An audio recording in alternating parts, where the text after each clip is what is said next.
What a difference. Sav! Damn! Way to go, girl. Pretty amazing how one simple task that you could be an expert at pretty much today is going to fix 5 major things in your golf swing. This is so exciting. Wait till you see what we have to bring for you today. Item number 1. If I'm getting ready to split wood like you just saw, imagine the log is right, my frisbee right here. I'm going to super hyper extend. It's like triple extension in weightlifting. I'm going to triple extend up to give myself momentum so my arm axe unit has the momentum to get through my piece of wood. And you'll notice the first thing that happens is that squat. So I gather that major range of motion, and now that I have it, the body can now use that squat to pull it down. If I don't have enough, then it's a moot point, isn't it? Now, if I take this and I bring it over to the side, I get my golf set up. Imagine my piece of wood is right there. So I'm going to gather my backswing big enough that I can split that piece of wood with that momentum. And you notice I have those same ground forces. So priority number 1, we have to gather all the way back. And now that I have that, I can just pummel through that ball. You could see that engaging the ground forces with my legs was so powerful. Here's a 7-iron, and I pause at the top, 194 carry. Look at that. I mean, that's crazy, and the feel of power is really tremendous. So, I mean, I really felt that ball compress beautifully against my club. So you'll notice now that my backswing pause is getting even longer because I'm savoring my ability to gather that range of motion in the backswing. So the point number 1 and point number 2, you'll notice how they get really nicely connected. The only way that I get that kind of width, so point number 1 was width. Point number 2 is turn. The only way I can get that kind of width, so you notice if I don't move my body out of the gate and I try to pull my arms back, how in the world am I going to get to chop that piece of wood? It's not only going to hurt, it's going to be very effortful and very ineffective. So I've got to, so let's say I'm going to heave up, turn my body. See how I'm doing that? It's actually just like a baseball pitcher. Notice the baseball pitcher is going to reunite his hands in front and then turn. Same thing for a tennis player. As we're tossing the ball, we're turning at the same time. We're opening up the machine. So I need to gather a nice turn, allow my arms to climb up that rib cage, and I feel now that I have everything I need to whip the snot out of it with a lot of ease. Now, this is where things come in really interesting. Once I have this, instinctively, I have never seen any of my students fail this initiation of our kinetic chain. So once we're up here, we have the room to pull it down. So the first thing that happens is the brain's going to go into a squat to pull that arm club unit down, and it permeates through the chain, through the rib cage, through the lats, through the shoulders, through the wrists, and then finally through the piece of wood, through the log. So, amazing turn, amazing width, and now point number 3, because you now engage that kinetic chain, I want to go that way. So when the brain is getting up here and it has everything gathered and you say, hey, I need to deliver through the log and out there. So imagine the ball is like a dandelion in disguise, and your blade is the sole of the club. Well, a dandelion is just like a tree, right? So I'm going to cut through the stem and into the direction that I want the ball to go. So right here, I've got a nice intermediate point that's going to allow me to go in that direction. So as I get to the top of the backswing and I want to cut through the stem with momentum, the brain's got to go to the ground. Use the ground to get my body out of the way. So, number 3, I get an amazing shift of pressure, a weight shift. And we're really amazing at this, doing it very, very instinctively. So if I'm going to cut through there and I don't shift my weight, I have no access to the ball. But if my brain goes to the ground and then uses the ground to get my body out of the way, notice right here coming through the ball, look at the lumberjack in this picture.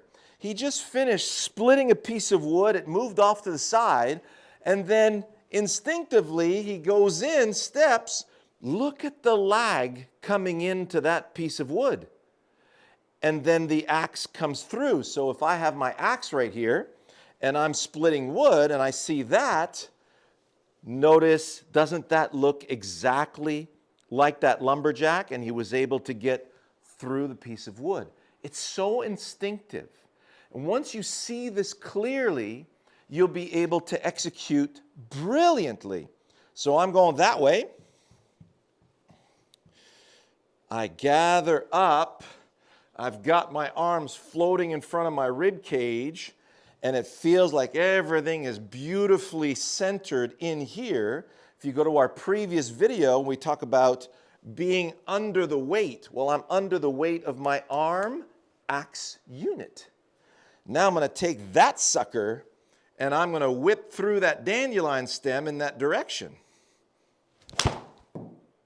And look at that. On command, right there, extremely accurate action. And this is the beauty of it.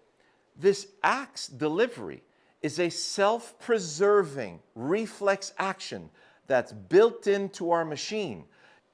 We have width, we have turn and momentum, we have proper weight shift, and the only way through in the direction of the target is if the body clears out of the way, which pulls my arm axe unit through. And you notice when I'm splitting wood, my hands are going to come first, then the axe handle, then the blade. So if we take this and we reverse it, see where I'm at? I'm using now the same action to split the wood in that direction. So I've got the hips clearing all the way through, and then we have the amazing release, because as I go through the wood, when I come out the other side, I can't be hanging on and placing. I've got to yield to that very heavy object. And that yielding process is extremely anatomically important if you want to not get hurt. So I got Sav as a reserve right here to show you how this works. Her grip is so anatomically sound, and so many of you, so here's me splitting wood, and then I'm going to go this way to split. Notice how all my knuckles are exposed. My trail hand is under my lead hand, and now I'm in a position to deliver very deep, very powerfully, and very accurately in that direction. We have a strong grip that allows us to get collecting here and releasing there. If the release occurs deep out there, for many of you, that's a very strange thing because you're so used to going at the ball. See this? This is powerful. But I wouldn't do this with my axe to go this way. This is, so many of you are using a neutral grip to cut the tree that way, and you can see that this has a lot of limitations. Whereas this is a lot more powerful. Look at how it presents the lead elbow or the trail elbow in the direction of the target. This is going to increase your lag, increase your power potential, and if you've got this massive range of motion behind it, increase your pleasure in this game, because the golf ball being compressed off the face is going to be bliss on a stick. So let's look at Sav. So Sav, the lumberjack, you're going to split that wood. Show me that, extreme, yes. Again. So do you feel how at the top of the backswing, you're going to use the legs really strongly to get through? It's like a medicine ball slam that Moo has me do in the gym. There you go. Medicine ball slams in the gym. That's exactly it, right? So now go ahead and set up to go to hit the shot over here. And I will position this adequately for you. Now do a backswing and stop. So you can see from this angle, look at her back and how her whole backside is facing the target, and her chest is facing you guys here. Could you just slam right through? Yeah. Show me how you'd slam right through. Give it a good look at how she's using her legs to do that. Right. So you take that, and we're going to deliver towards that pin right there.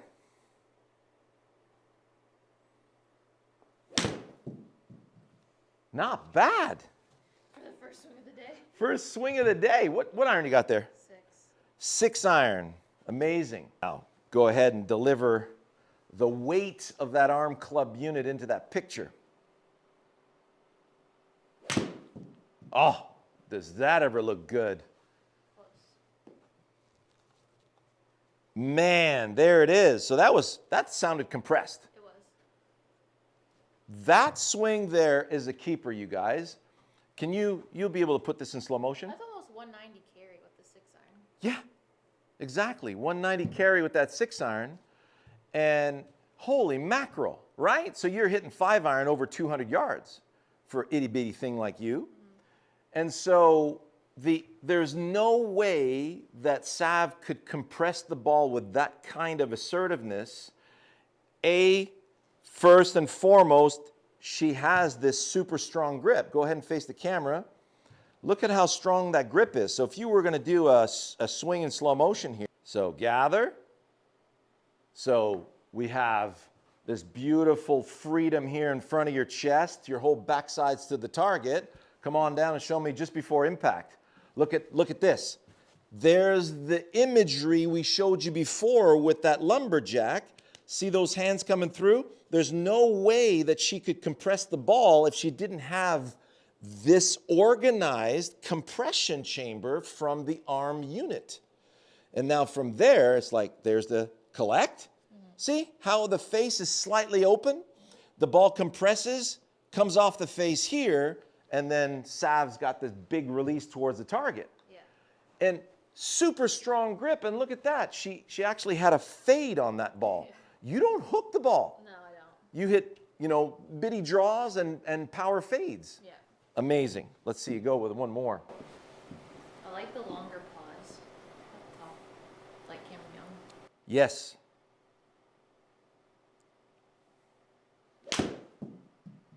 Oh my.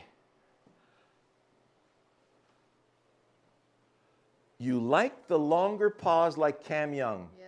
You just got a benchmark feel today, didn't you? Yeah. You guys just witnessed a benchmark feel appear for Sav right now, which was na na na na na na na, right? So actually, we should have a T-shirt with na na na na na na, right? Right here, when everything's floating, the brain is using that time to go and grab the ground. So as you get to the top of the backswing, you're feeling that paused float, and then doesn't it feel easier to engage the ground? Easy. You want to hit more now, don't you? Well, that's what always works out best when I'm in my speed sessions is when I pause at the top. Right, but it's not you pausing manually. Yeah. It's the axe pausing itself. Yes. And then we're using that timing to deliver to the target.